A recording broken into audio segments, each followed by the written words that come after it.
On Christmas morning, I was slicing an apple when the call came. Mom didn't even say hello. "We've set a special table for your brother's kids," she said. Her voice dipped in that familiar sweetness that always had teeth. "But yours might be too disruptive." Before the sting even reached the bone, Dad added, "It's probably best if you don't come this year."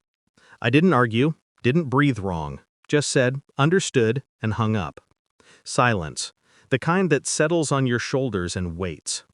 By noon, my phone was vibrating like it had a pulse of its own. 31 missed calls, one video chat, a voicemail. I listened once, twice. At 0:47, Dad said something that made me cover my mouth and sit there in absolute silence. But I'm getting ahead of myself. There was a time my parents bragged about me. Back when I got the job first, the house first, the stability first.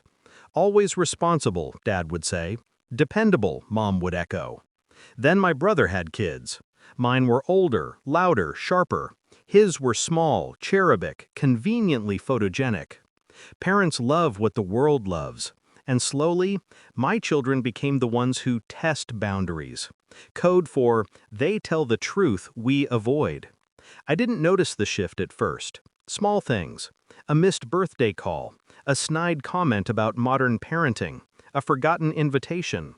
But patterns form quietly, then strike loudly. It was 2 months before Christmas when I caught Dad's slip. I'd stopped by unannounced, just to drop off medicine Mom needed, and I heard them in the kitchen, not knowing I was by the door. "She spoils her kids," Mom whispered. "Unstable households produce unstable children," Dad replied. Then, the knife, "She needs distance, for everyone's sake." Distance, a polite word for erasure. I stepped back, closed the door without a sound, walked to my car with the calm of a surgeon approaching an incision. They wanted distance? I would give them the kind that breaks generations. No tears, no shaking hands, just clarity, the kind that comes after too much darkness. They thought I was passive, obedient, predictable. They forgot what I do for a living. I document everything.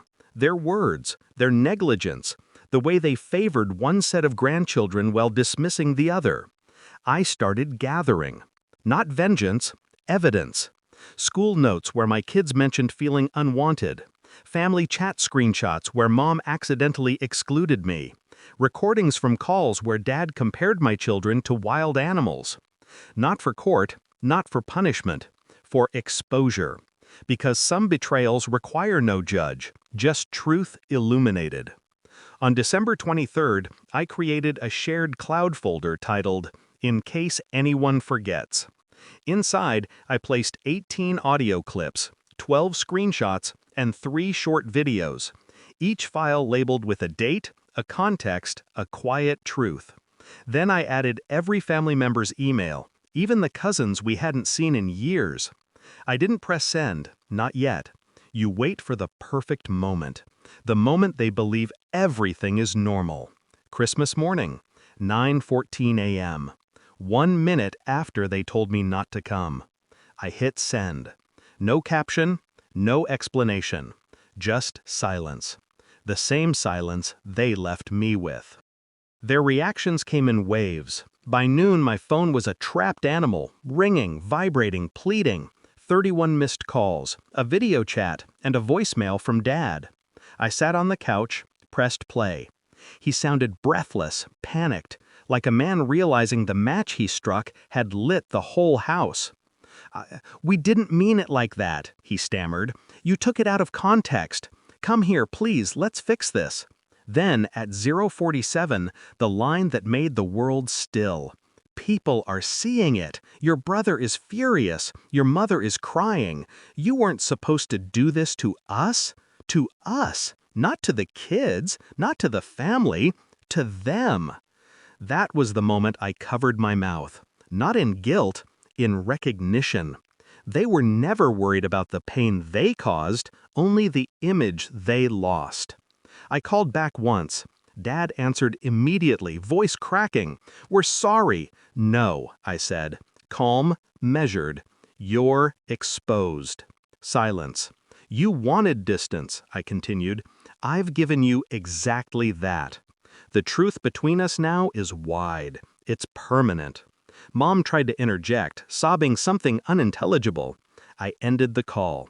That evening, my kids and I baked cookies, the house warm with a peace we hadn't felt in years.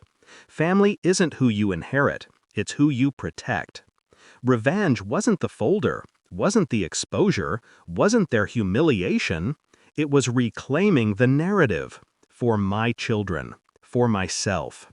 And when the phone stayed silent afterward, when the apology stopped, when they realized I wasn't bending back, that was the real payoff.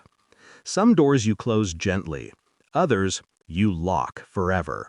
I locked this one and walked away without looking back.